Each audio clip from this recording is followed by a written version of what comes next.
4000 ადამიანი ჭიათურაში შემოსავლების დიდ ნაწილს დაკარგავს. ეს ყველაფერი 3 დღეში მოხდება მას შემდეგ, რაც კომპანია ჯორჯიან მანგანეზი მუშაობის საგანგებო რეჟიმზე გადავა.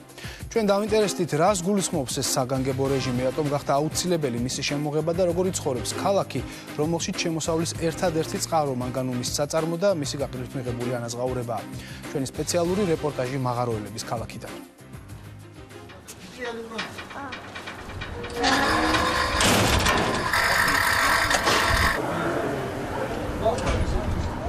სანამ ქვევიდან წამოსული სხვა საბაგირო ამოვა, რამდენიმე წუთი გვაქვს, რომ ჭიათურის უფასო სახალხო საბაგიროს მემანქანეს მარგალიტა ტყემალაძეს გავესაუბროთ და ვკითხოთ. მისი აზრით, რა არის დღეს ჭიათურაში ყველაზე აქტუალური საკითხი?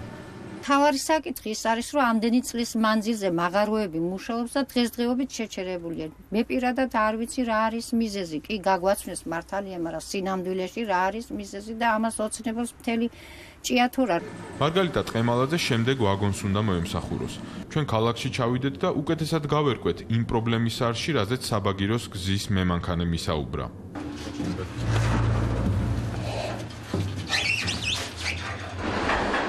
რამდენიმე დღის წინ ცნობილი გახდა, რომ 20 მაისამდე ჭიათურაში მანგანუმის მოპოვება დროებით შეჩერდება. მადნის მომპოვებელი გიგანტური საწარმო ჯორჯიან მანგანეზი 4 თვით მუშაობის სპეციალურ რეჟიმზე გადადის. კომპანიაში აცხადებენ, რომ ამ პერიოდის განმავლობაში საწარმოში დასაქმებული 3200 თანამშრომელი დროებით არ იმუშავებს და ყოველთვიურად ხელფასის 60%-ს მიიღებს. ჭიათურაში სწორედ ეს გადაწყვეტილება აღელვებთ. რაზე საუბრობს ხალხი რა აწუხებს? ძირითადად სამუშაო პრობლემა არის ჩვენთან. რა სამუშაო პრობლემა არის? სამთო საქმე როგორ მუშაობს?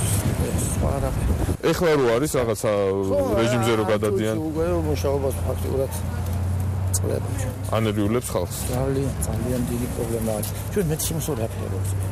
აქტუალური რაც არის. ახალი ახლა მაღაროები რო გააჩერეს და ხალხი მუშაობს. ეგ არის მნიშვნელოვანი საკითხი, ხო? გეიქცევა ეს ხალხი აქედან არის. დაწარიელდება ხალხი. ეხლა ყველაზე აქტუალური საკითხი რა არის ქალაქში დღეს? თქვენი აზრით, ეგრე ხალხი შემოდის გადის ალბათ გესაუბრებია, ხო? ეს მაღაროები რო გაჩერდა, ყველაზე მეტი პრობლემა ამით აქვს, რომ ყველა მთელი თითქმის 90% დამოკიდებულია ბანკებზე. ხო და რა უნდა ქნას ხალხმა, მე არ ვიცი მაგალითად. ყველა მეორე კაცი წოწონობს მაგაზე. დღეს ყველაზე აქტიური საკითხი ჭიათურაში არის მაღაროები რომ გაჩერდნენ.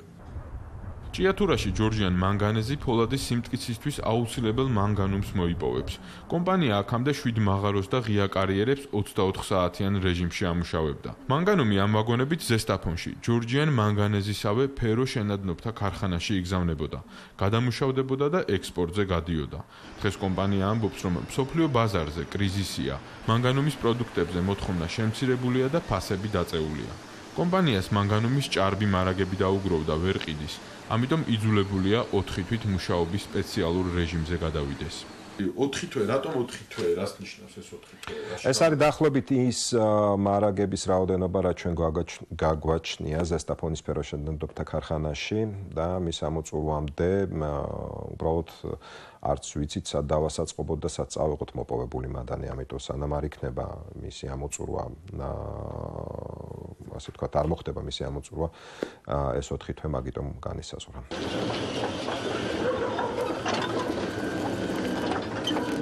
ძირითადი სამუშაოების სრულ შეჩერებამდე 3 დღე რჩება, ამიტომ პარასკევს გვირაბებიდან მადნით დატვირთული ბოლო ვაგონები გამოვიდა.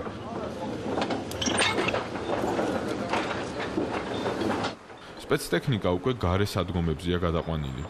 მოპოვებით სამუშაოები, როდესაც გაჩერდა, რომ არ მოხდეს მანქანის დაზიანება, ძრავების დანესტიანება, გარის ზედაპირზე გამოყვანილი, მოხდება მისი გარემონტება, შეკეთება, თუ რამე აქვს შესაკეთებელი და მომზადებული დახვდება შემდეგ მანქანა მუშაობის დაწყების პერიოდში უკვე მანქანა იქნება მზა რეჟიმში და დაიწყებს განახლებს მუშაობას მიწისქვეშ. საუკუნოვან ქარხანაშიც ახალ რეჟიმზე გადასვლამდე ბოლოჯერ დააკუცმაცეს და გარეცხეს უკვე მოპოვებული ნედლი მადანი.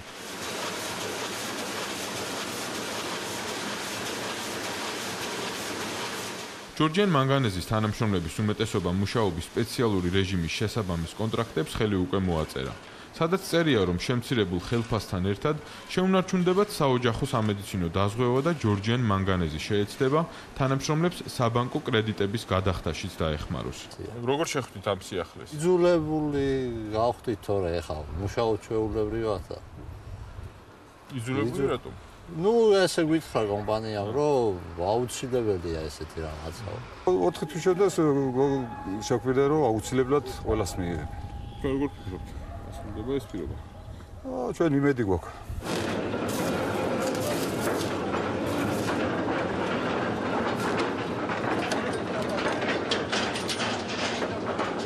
მაღაროელთა ნაწილი, ვინც მაისში სამსახურის განახლების მოლოდინშია, კამერის წინ საუბარს მოერიდა საწარმოს ტერიტორიაზეც და გარეთაც, ჭიათურის ცენტრში, სადაც ისინი ტრანსპორტს ელოდებიან ხოლმე.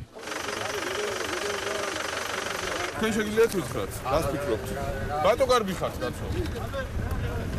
მაღაროელთა პროფკავშირების წარმომადგენლები სპეციალურ რეჟიმზე გადასვლას ეჭვის თვალით უყურებენ. ფაქტიურად ჭიათურა დააყენეს კატასტროფის წინაშე რა. განაჩენი გამოუტანა ჯორჯიან მანგანეზმა ჭიათურას. სასიკვდილო განაჩენი. ჩემი ხელფასი ქარხანაში ამჟამად შეადგენს 450 ლარი არის მაქსიმალური ხელზე ასახები. ანუ ეხლა მე ხელზე უნდა ავიღო სადღაც ალბათ 250-260 ლარი. ამას კიდე საშემოსავლო მოაკლდება და რაღა დარჩება. დანარჩენი 214 ლარი ბანკში მაგ გადასახდალი მე პირადად რომელიც მაგ გამოტანილი, მეუღლეს აქ გამოტანილი 150 ლარს იმაზე ვიხდიდით პლუს ამასთან ერთად სხვა ოჯახში ხო ყველანაირი ხარჯები გვაქვს. უბრალოდ წამალი უნდა გჭირდეს ყიდვა ხო გინდა ადამიანს. გარანტიებს ვინ იძლევა რომ 4 თვის მერე საქართველოში და მსოფლიოში ისეთი პირობები იქნება რომ ყველაფერი აყვავდება და კარგად იქნება ამის ნაღდად ნამდვილად არ გვაქვს ამის შეგრძნება რომ ეს ნამდვილად ასე იქნება გარანტიები ფაქტობრივად არ არსებობს 4 თვის შემდეგ იქნება თქვა არ გამოჯობეს და შემდგომ ის აქვს გარანტია. ხშირად ხელმძღვანელობთ სოციალური ფაქტორებით, ხშირად ანგარიშს უწევთ გარემოებებს, ეკონომიკურ გარემოებებს, აქედან გამომდინარე კომპანია მიუხედავად იმისა, რომ შეიძლება 20 მაისს კიდევ უფრო გაუარესებული იყოს სოფლიოში მეტალურგიული ბაზრის დინამიკა, კომპანია მაინც გააგრძელებს მუშაობას ზარალით. განცხადება მეც მოვისმინე რომ წაგებაზე ვიმუშავებთო, მაგრამ ცოტა მე მგონი არასერიოზული წაგებაზე როგორი მუშაობს ვინ მუშაობს წაგებაზე და როგორი მუშაობს ამას მე მე პირადად ვერ დავიჯერებ. არასამთავრობო ორგანიზაცია ჭიათურელთა კავშირის თავმჯდომარე შოთა გაფრინდაშვილი ეჭობს, რომ 4 თვის შემდეგ მაღაროელების ნაწილი სამუშაოს ადგილს სამუდამოდ დაკარგავს. პერიოდულად ხდება ამ მოხდება ამათ მიღება და ჩემი აზრით ახლოს 1-3 დატოვება გარეთ. არალოგიკური არის, ხო კომპანია 4 თვის განმავლობაში იხდის ხელფასს, ბანკებს ელაპარაკება, უხდის დაზღვევას, ხო? აქედან გამომდინარე მე ხელშეკრულებას უწერს და ამ შეთანხმებას უწერს აქს და მე უნდა დაითხოვოს 4 თვის მერე უთხრას რომ კარგად იყავით. მაშინ მისცემს შრომის კოდექსით გათვალისწინებული პირობებით როგორც იქნება ასე ვთქვათ 1 თვის ხელფასს და ეტყვის და აღარ გამოიძახებს სამსახურში, ხო? ნამდვილად შეეძლოთ, რა თქმა უნდა, ყველაფერი შეეძლოთ. მაგრამ უფრო პროტესტის მუხტი მეტი იქნებოდა ჩემის აზრით ამ სიტუაციაში. გიგანტურ საწარმოსთან ერთად ჭიათურაში მადანს ჯორჯიან მანგანეზის ქვეკონტრაქტორი 25-მდე წვრილი საწარმოც მოიპოვებს ღია კარიერული წესით. მათ მიერვე გადამუშავებულ მანგანობს ისევ ჯორჯიან მანგანეზი ყიდულობს. ჭიათურაში ყველა მიცის, რომ წვრილმა მეწარმეებმა მუშაობა უკვე შეაჩერეს. მდინარე ყვირილას გასწვრივ ჩამწკრივებული რამდენიმე ასეთი საწარმო ჩვენც მოვინახულეთ. გამარჯობა. აქეთ მომასწავლეს რომ მანგანეზის კოოპერატივები არის, კოოპერატივია ეს? კი. მუშაობს ახლა? გაჩერებული. ჭიათურის გამგებლის თქმით, ჯამურად წვრილ საწარმოებში 800-მდე ადამიანია დასაქმებული, რომლებიც ჯორჯიან მანგანეზში დასაქმებულებისგან განსხვავებით უხელფასოდ რჩებიან. მათ არ აქვთ ესეთი შეთანხმებები თავის მუშაობის სამსახურებთან გაფორმებები. ანუ წვრილ საწარმოში დასაქმებული 800 ადამიანი ამ შემთხვევაში ხელფასის გარეშე დარჩება. ფაქტიურად გამოდის. ჭიათურაში ყველაზე აქტუალური საკითხი მაღაროს ახალი ამბები ყველაზე მეტად მაინც მოვაჭრეებს ადარდებთ. ისინი დარწმუნებულნი არიან, რომ მაღაროელთა შემცირებული ხელფასები მათ ვაჭრობაზე პირდაპირ აისახება.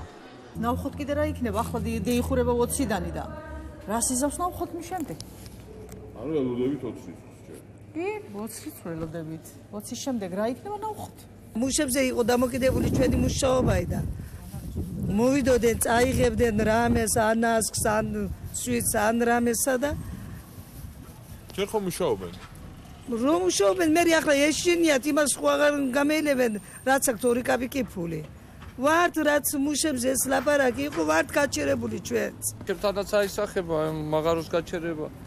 რატომ? რატო და ავანსებ და ხელფასებზე მოდიოდნენ მარტო სხვა დროს კი არ არის ვაჭრობა. ახლა ავანსი და ხელფასი თუ არავინ მიცავ ხალხს.